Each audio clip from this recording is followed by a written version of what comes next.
On the day she was born, a swarm of white bees entered her cradle. They crawled across her face, they covered her skin, and not a single one stung her. Her parents called it a miracle. The church would eventually agree, but that would take 4.5 centuries. This is the story of Saint Rita of Cascia, the impossible saint. The bees were only the beginning. Rita was born in 1381 in a small village outside Cascia in central Italy. Her parents were old. They had waited years for a child. When she finally came, they treated her arrival as a sign. From her earliest years, Rita wanted one thing: to give her life to God completely, to enter a convent, to belong only to Him. But her parents had other plans. They arranged a marriage for her, to a man known for his violent temper. Rita obeyed. She became a wife, and soon a mother. But she never stopped praying. Her husband was harsh, difficult, the kind of man people quietly feared. And yet, Rita endured. Not with resistance, but with something far more difficult: patience. Years passed, and slowly, something changed. Not suddenly, not dramatically, but slowly. Like stone worn down by water, he softened. By the accounts of those who knew him, he became a different man. And then, he was murdered. Old feuds have long memories. He was killed on a road outside Cascia. Rita was left a widow, with 2 sons. But grief was not the end of it. Her sons were young and angry. They wanted revenge. In that time, it was expected. But Rita saw something deeper. If they followed that path, they would lose their souls. So she prayed, not for justice, but for something almost impossible to understand. She asked God to take her sons, rather than let them become murderers.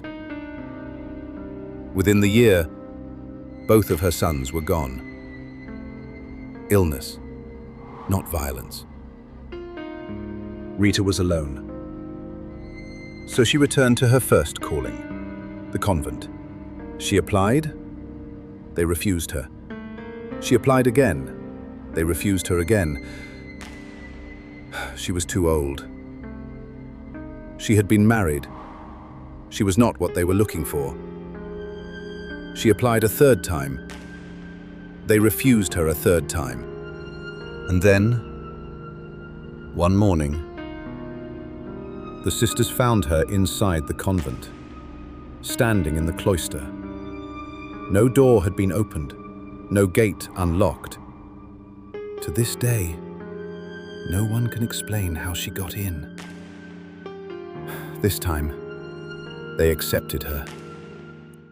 Rita lived there for the rest of her life, quietly, humbly, almost unseen, until she made a request. She asked Christ to let her share in his suffering. She pressed a crucifix against her forehead and asked for one thorn, a single thorn from the crown, and she received it. A wound formed on her forehead, deep, visible. It remained for 15 years. It never healed. She carried it like a seal. Near the end of her life, Rita was bedridden and dying. A relative came to visit her and asked if there was anything she wanted. Rita made a simple request: a rose from the garden of her childhood home.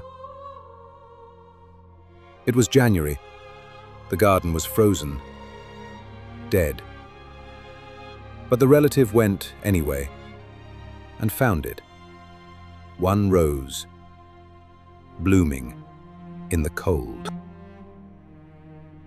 Rita received it and said nothing more about it. St. Rita died on May 22nd, 1457. The church spent 4.5 centuries deciding what to call what it had seen. She never needed a name for it. She was canonized in 1900, 443 years after her death.